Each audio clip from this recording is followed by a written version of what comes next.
Hello guys, share na ko ang DIY spot welding.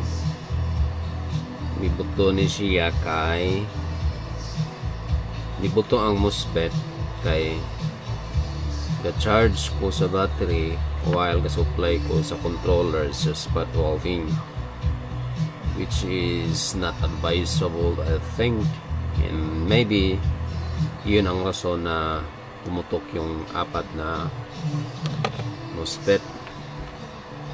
At ang okay lang sana kung MOSFET yung pumutok, pati yung gate traces naputol.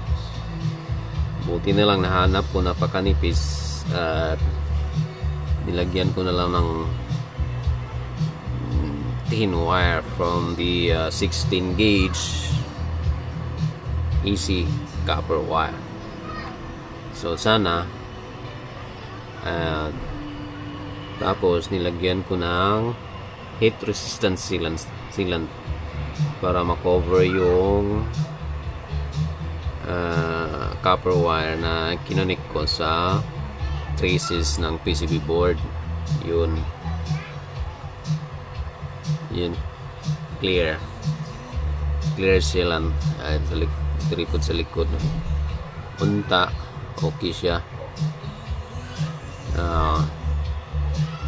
So naghulat na lang ko sa upat ka MOSFET kay ang upat mo inibuto, short na siya. Kung ang pag-check sa MOSFET, shortcut lang at check either video ba magamit or dili. Magamit ako resistance. For example, ini siya negative rin ako sa gate leg na sa MOSFET.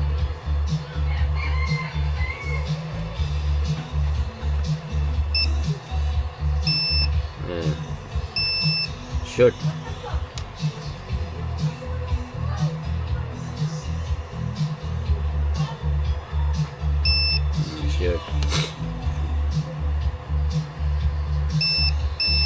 Gate to source short, gate to drain short, then